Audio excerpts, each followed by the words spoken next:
Hi, Marco. Welcome to the show. It's great to have you. Marco is a real estate broker that has nearly sold $1 billion in real estate over a span of 23 years. Great to have you on the show, Marco.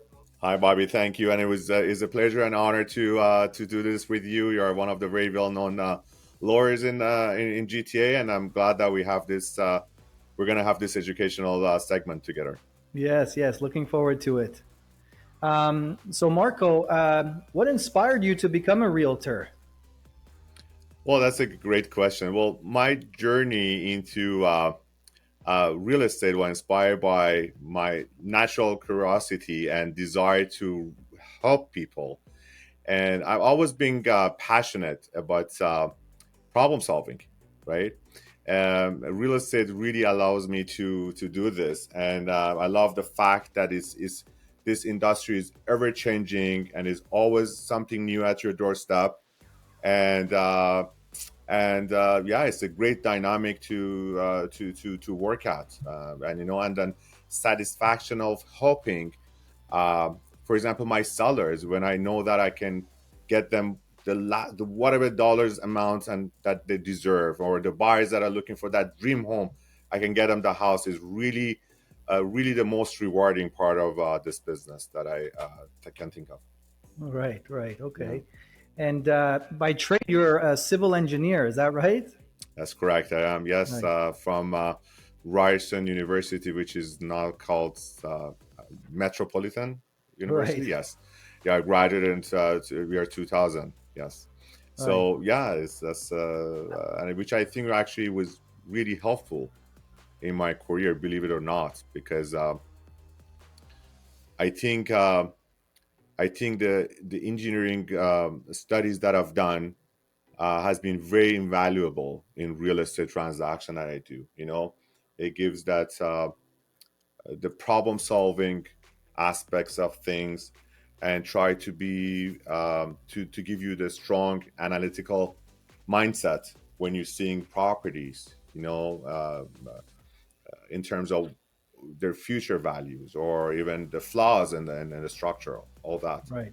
Yeah. Right. Yeah. No. Exactly. Yeah. I presume your sort of educational background as a civil engineer would be very helpful and instrumental, in real estate as well. So yeah, thanks for sharing that.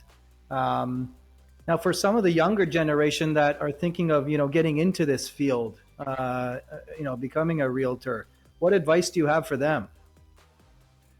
A great question. Well, the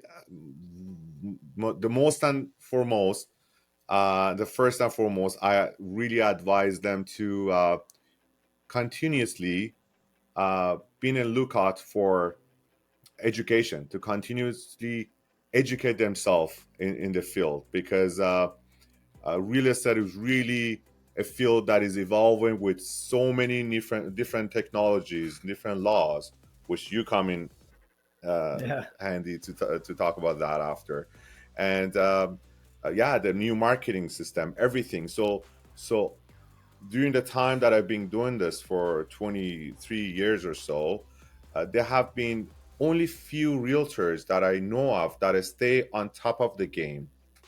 A lot of people come and go, and I Right. really think that's really what differentiates realtors, those that were on top of things and continuously try to educate themselves with everything that is out there to learn. They could stay in the course, and also obviously, um, very important to be reliable and trustworthy and have a great reputation. And I know it doesn't come easy, but that's really what differentiates realtors, I believe. So they really got to be working on that. It's not easy, but it takes a lot of hard work, I understand, and some years of experience.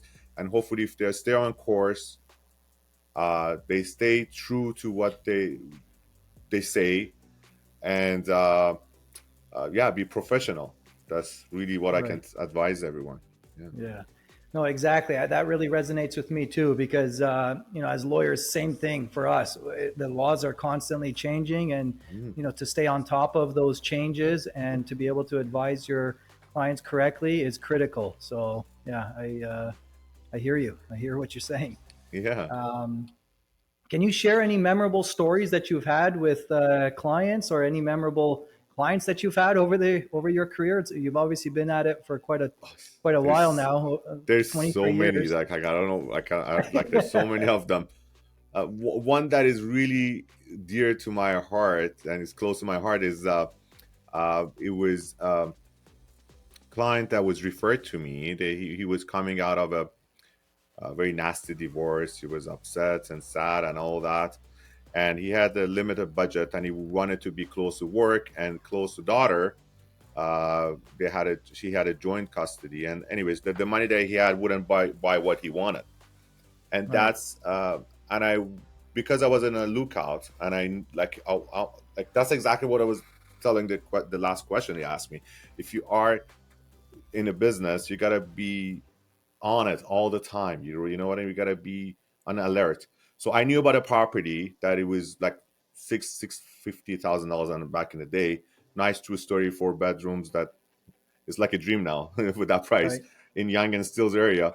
yeah, Anyhow, so they couldn't sell it because they were going through a divorce that I knew as well. That they were not my clients, they're sellers, and mhm, the showings and all that was a challenge. Anyhow, fast forward, they listed with the fourth agent after 2 years of trying to sell, listed for 450, haven't holding back on offer. I remember it was a winter of in 2004, I believe, or 2003. Nasty weather, storm, and like it was just like it was unbelievable. Nobody was out, right. and that was the offer date. Poor, like I feel bad for Oh, them.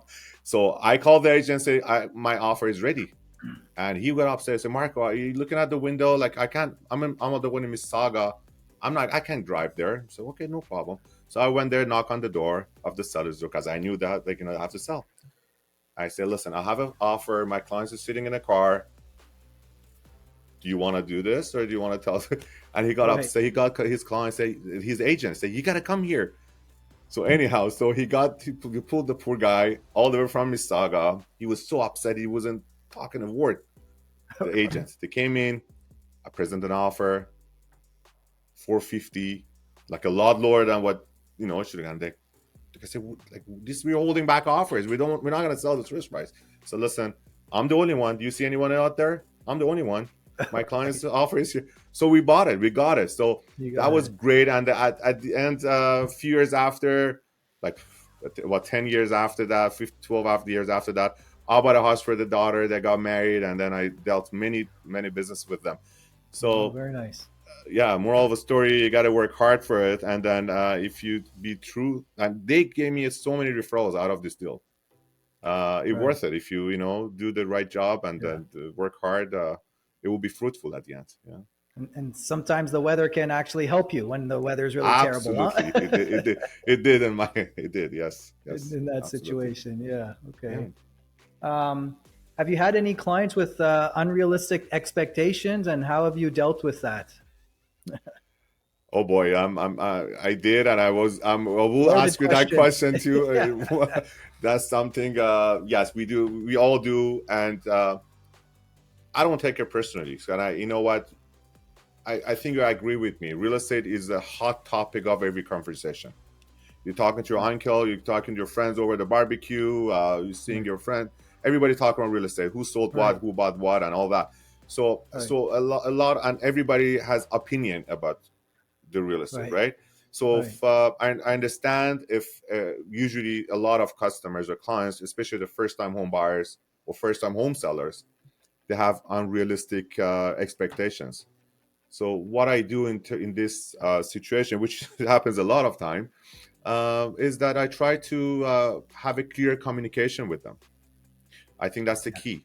Having a clear communication, showing all the comparables, right, and providing them with analytic analyze of the market and see and showing them why the price is where it is. And then I'm sure at the end, when there's a clear communication again, um, they will have understanding of what's going on. I think that's the only way to do it. Clear communication, showing the facts, comparable, and yeah, that's what I do.